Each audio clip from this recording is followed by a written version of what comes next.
राजयोग का स्तंभ अथवा नियम ब्रदर सिस्टर के द्वारा पूरे विश्व में चलाई गई पथ प्रदर्शनी परम पिता परमात्मा ईश्वर ईश्वरी के नाम से विद्यालय, गीता के नाम से गीता पाठशाला, जो हम सभी के घरों में पहुंची है, ग्राम में पहुंची है, जिला में पहुंची है, बस्ती में पहुंची है, तो इससे जुड़ी हुई समस्या का समाधान करने के लिए बाप दादा ने हम बच्चों को कोने से चुन चुन करके और दिल्ली त्रिमूर्ति हाउस केंद्रीय स्थान पर इकट्ठा करते हुए और अव्यक्त पालना में पलने वाली, वचन देने वाली, हाथ उठाने वाली, संकल्प लेने वाली आत्माएं नंबरवार सनातनी के संपर्क में आते हुए, पालना लेते हुए, अगर जैसे बाहरी दुनिया का गवर्नमेंट है, एक सिस्टम से सारे कार्य चलते हैं उनके, चाहे विद्यालय हो, हॉस्पिटल हो, कंपनी हो, जब हम घर से बाहर स्कूल हो, गुरुकुल हो, पाठशाला हो, धर्मशाला हो, आश्रम हो, शिवालय हो, वैश्यालय में भी सिस्टम होता है।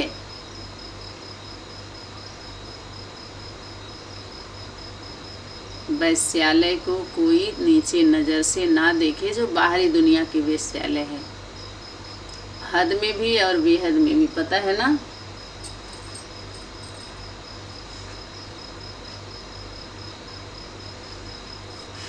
आज इस पर प्रकाश डालते हुए आगे बढ़ेंगे।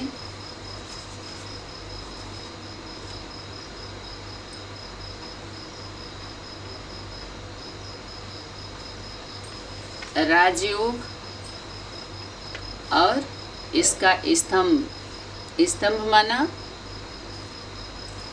पिलर, कितना है? आधार 4 है। उसके ऊपर क्या होता है? बीम का भी उतना ही महत्व होता है जो बांधता है। पिलर के ऊपर बीम होते हैं, देखते हैं आप लोग, खूब उसको मजबूत बनाया जाता है, वो भी काम करता है।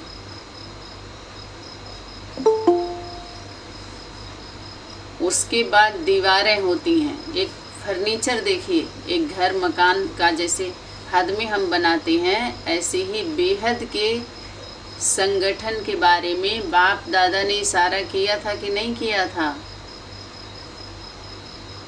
ऐसे नहीं है कि सतयुग में एक सोना चांदी आप दिखा दिया, पीला पीला खूब महल बना करके, तो उस प्रलोभन में छोटे छोटे बच्चे आते हैं। बड़े लोग जब बुद्धि विकसित होती है तो आप किताबों में बांध के नहीं रख सकते उनको। आप स्कूल का आपके सिस्टम नहीं चलेगा, कंपनी कार्यालय में आपका एक्सपीरियंस आपका वहाँ पर पूछा जाएगा। आपका ठीक है, वहाँ तक पहुँचने के लिए आपका क्वालिफ़िकेशन, आपका चरित्र सर्टिफिकेट ले करके आप पहुँचे, लेकिन वहाँ पर आपका अनुभव, आपके अंदर योग्यता, आपकी क्षमता, आपकी धैर्यता, आपकी दृढ़ता, आपकी मैच्योरिटी, आपकी प्योरिटी की कंपनी के प्रति कितना आप ईमानदार रहेंगे,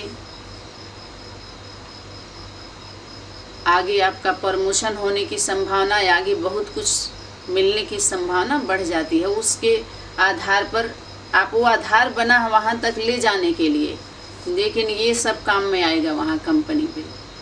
वो रूल रेगुलेशन आप पॉइंट बता करके आप नहीं वहाँ पर वो करेंगे कि हमारे टीचर जी ऐसे थे वैसे थे। आप पॉइंट बता करके नहीं अपना स्थान ले सकते हैं।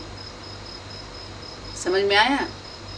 हाँ, उस प्रकार का आपको सर्विस दे जा सकती है। मान लीजिए मैथ में आपको ज़्यादा है, कुछ और चीज़ में थोड़ा सा ज़्यादा एक्सपीरियंस, अगर लंबे समय से कहीं और आप ड्यूटी किए हुए होते हैं तो उस आधार पर आपको ले लिया जाता है। तो ये 4 जो नियम बताया गया है, 4, इनका योग किससे है? बिंदु से। कौन सा योग है? प्रैक्टिकल योग है या बुद्धि योग है? बुद्धि योग है या प्रैक्टिकल है? बुद्धि से वहाँ जुड़ रहे ना, जैसे कोई मंत्र दे दिया तो बुद्धि से आप रटते जाओ रटते जाओ।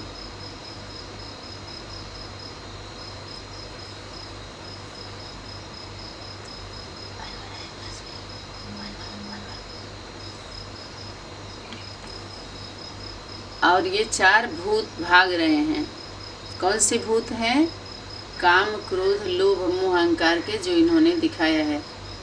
रस्सी जैसे यहाँ कट रही है जब याद कर रहे हैं तो। इनकी धारणा क्या है? शुद्ध अन्न, जो प्रैक्टिकल वहाँ कराया जाता है, आपको धारण कराया जाता है। और क्या है? ब्रह्मचर्य।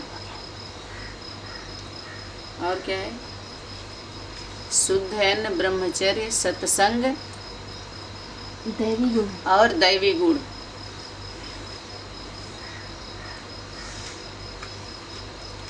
शुद्ध अन्न, अब हद का शुद्ध अन्न होगा या बेहद का होगा? शुद्ध अन्न किसको कहेंगे? जब बेहद के बाप बेहद के बच्चों से बेहद की बात करते हैं तो बेहद में कौन से अन्न की बात हमें करनी चाहिए? कौन से अन्न पर प्रकाशित करना चाहिए जिससे हमारा मन शुद्ध हो? तन शुद्धि है स्नान, मन की शुद्धि है पवित्र शुद्ध संकल्प, जो बोला जाए वही करना, वही सोचना, और जो बोला जाए जिसके जैसे जो वाणी आ रही है सिर्फ वही बोलना। और उस पर आपका अनुभव अगर अच्छा हुआ है तो अपने अनुभव को आप ऐड करिए।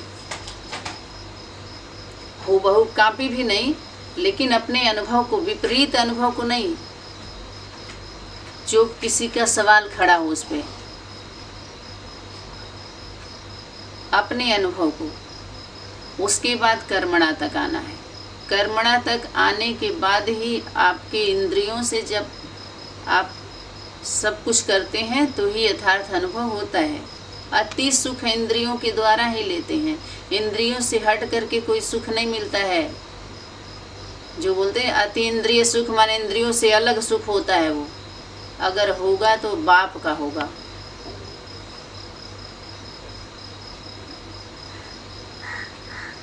लेकिन कर्मणा मनसा बाप, वाचा यज्ञ माँ, और कर्मणा बच्चे, जिसका जो सब्जेक्ट है वही उठा के एक्ट करें,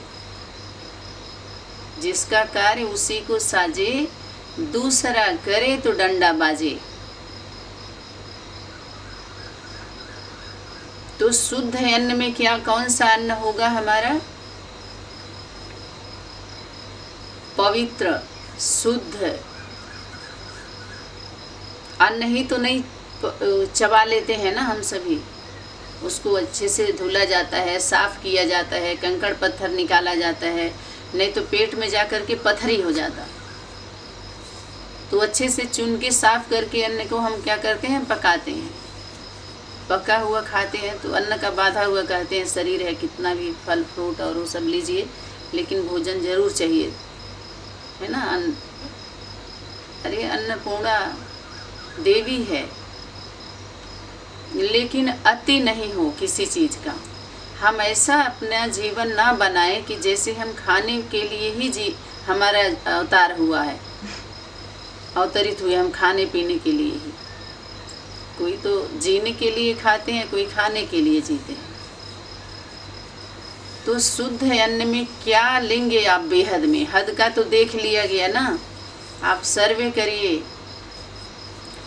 इतनी पतितपना, इतना कपट, इतना हम नीचपना भी कह सकते हैं, नीची सोच, इतनी ध्रुव, एक उसको क्या बोलते हैं, धृतराष्ट्र, धूर्तपना, जितना 30 संगठन में देखने को मिला सर्वे में, बाहरी दुनिया में भी फैल गए।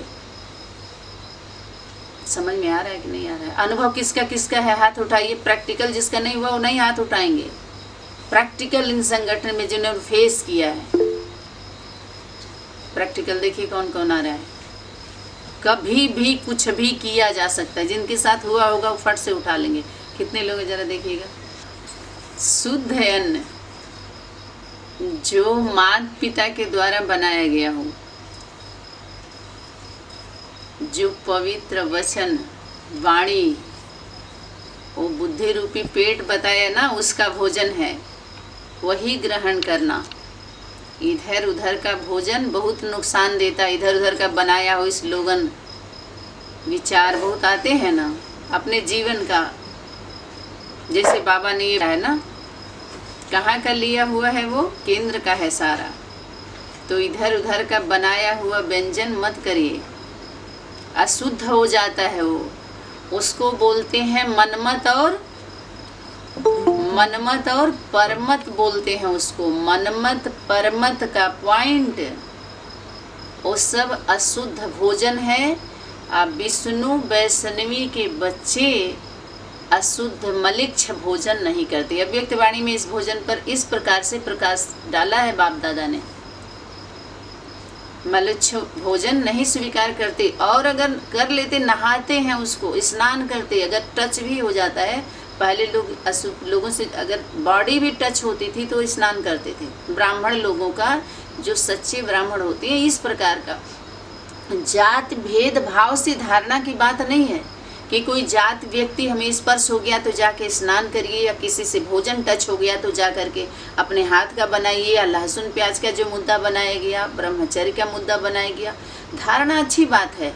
दुकानों का मत खाइए, होटल में खाने मत जाइए, ये सब तो अच्छी बात है ना, क्योंकि स्वच्छता नहीं रह गई है। अनेक बीमारी, मच्छर मक्खी बहुत सारा कुछ है। यहाँ तक समझ में आ रहा है भाई, लेकिन सूक्ष्मता में जाइए, सूक्ष्म भाव में जाइए तो क्या जो स्तंभ देंगे, क्या उनको जो उनके जीवन में पिलर बने वो स्तंभ बन जाएं, खम्भ बन जाएं। कम से कम अगर भवन के पिलर ना बने तो रोड के तो पिलर बने, अपने राज्य के तो पिलर बने, जहाँ से तार ले आए जा सके। क्या सभी खंभा ही बन जाएंगे क्या? कितना खंभा बनेंगे? या तो मील के पत्थर बन जाएं। माता पिता से मिलने के बाद पत्थर बन जाए। और क्या बताएं? पत्थर क्या होता है? अचल डोल होता है, किलोमीटर बताता है बस, और कुछ बोलता ही नहीं है वो।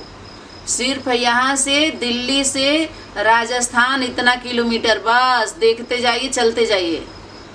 राजस्थान से गुजरात इतना किलोमीटर, दिल्ली से यूपी इतना किलोमीटर, दिल्ली से हरियाणा इतना किलोमीटर, दिल्ली से चंडीगढ़ इतना किलोमीटर, दिल्ली से हैदराबाद इतना किलोमीटर। यही बोलता है कि कुछ और बोलता है? यही बोलता है। मिलने के बाद पत्थर, उस पथ के पत्थर बन जाइए।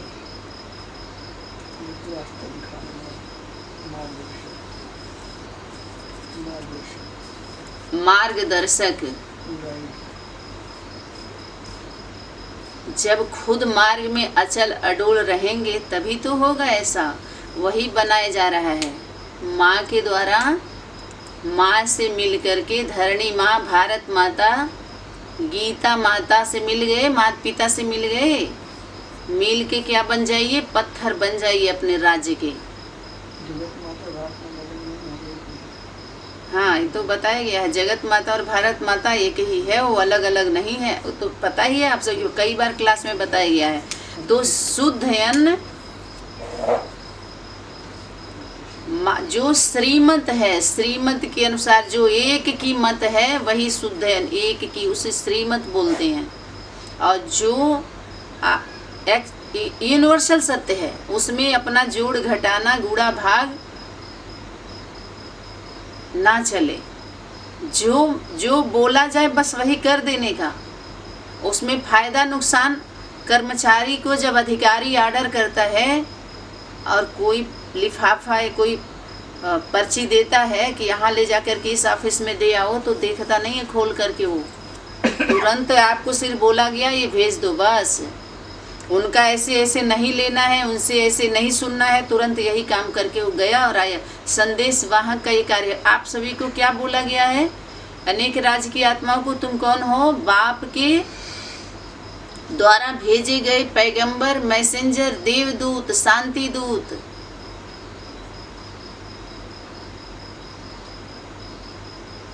तो वो होता है हमारा शुद्धयन।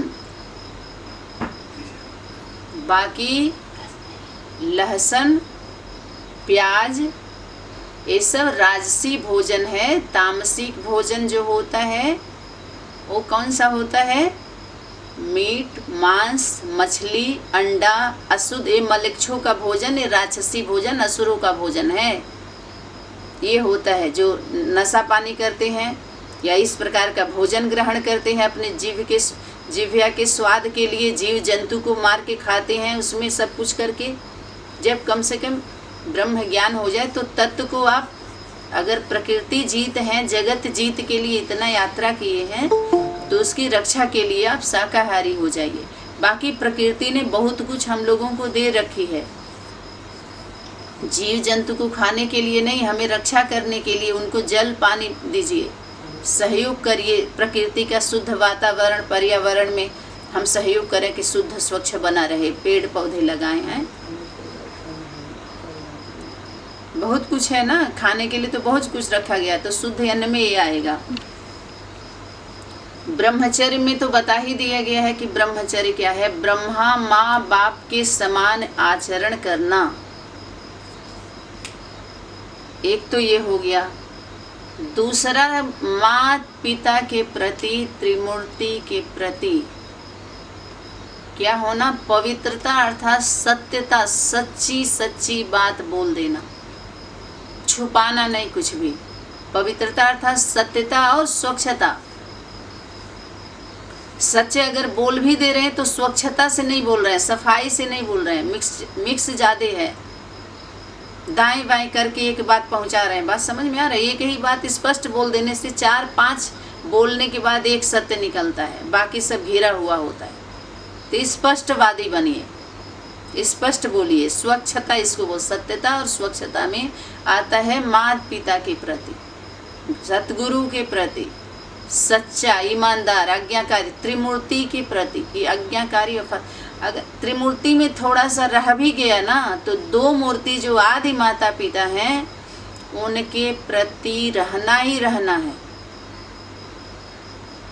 त्रिमूर्ति पर अगर मानो, अगर थोड़ा बहुत अगर लगेगा भी, तो माता पिता के प्रति आज्ञाकारी, वफादारी, ईमानदारी, बस इतना हमें चलना ही है। ठीक है, तो ये हो गई आपके ब्रह्मचर्य। इससे ज़्यादा अगर विस्तार होगा तो बहुत लंबा जाएगा ब्रह्मचर्य। और एक और शुद्ध अन्न, शुद्ध अन्न हो गया। और इसी को फालो ब्रह्मा, फालो ब्रह्मा, माँ और बाप, ब्रह्मा बाप और माँ, कि उनका एक दूसरे के लेकर के जीवन में क्या था। कदम पर कदम रखते जाओ। जब कदम दिखाई दे देता है, वो स्वरूप दिखाई दे देता है, पर्सनालिटी दिखाई देती है, तो फॉलो करना आसान हो जाता है। त्रिमूर्ति की फोटो कॉपी, माता पिता की फोटो कॉपी, आसान हो जाता है हमारे जीवन में। सिर्फ लेकिन बिंदु एक सिंपल रखते हैं तो आसान हो जाता है खरीदारी करना। अव्यक्त वाणी में का होमवर्क है ये। जब किसी दुकान पर सिंपल रखते हैं तो जो ग्राहक आते हैं उनको दिखाने में और ख़रीदने में, मांगने में आसानी होती है कि देखो ये लगा हुआ है, इतने रेट का है, इतना इतना है, आपको कौन सा चाहिए, कौन सा डिज़ाइन चाहिए, कौन सा कलर चाहिए, ये इतने इतने दाम का है, तो आसानी होती है ना। ऐसे ही चैतन्य मधुबन में हम क्या बने? उदाहरण मूर्त बने। हम ऐसे कर्म करें जो आपके अनेक राज्य की आत्माएं अनेक विशेषता को लेकर के आई हैं। सब में विशेषता है, क्योंकि हम माता पिता बाप दादा की रचना है, प्रकृति की रचना है। हम ब्रह्मा माँ बाप के बच्चे हैं। तो हमारे अंदर, किसी के अंदर अगर बहुत ज़्यादा विशेषता हो या ना हो, लेकिन एक विशेषता सभी के अंदर है। बाप की पहचान पर विश्वास करने की। डायरेक्ट तो बाप पर पहचान होती नहीं है, लेकिन माता पिता के स्वरूप पर जो बोला गया उस पर हाँ विश्वास है। विश्वास भी है और श्रद्धा भी है, भरोसा भी है। तो ये हो गया हमारे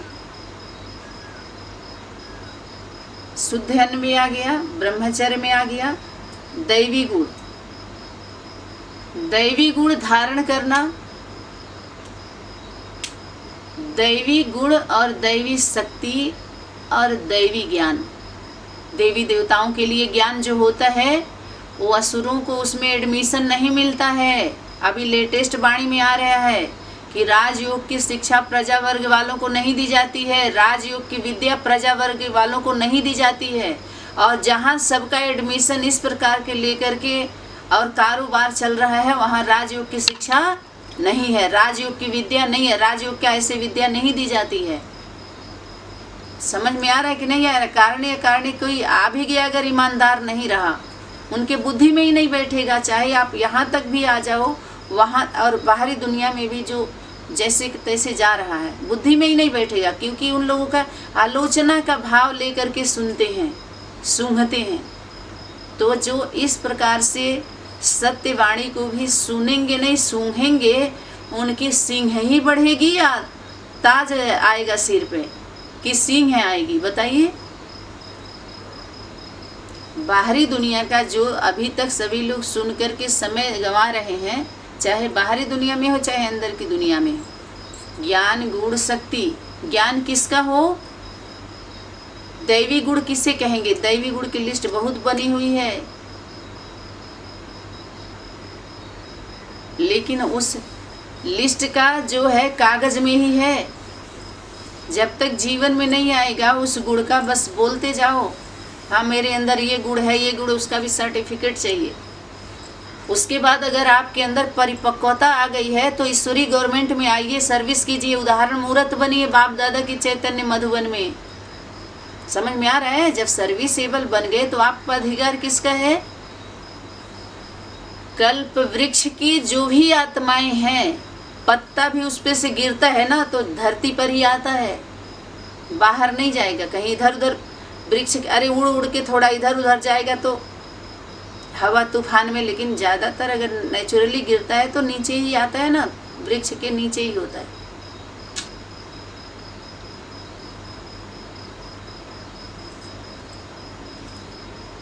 तो दैवी गुण महादेव महादेवी का जब भी हमारा ज्ञान हमारे अंदर, पहले ज्ञान है आई, कौन सा ज्ञान, उसे हमें परखिए पहले। दैवी गुण किसको कहेंगे?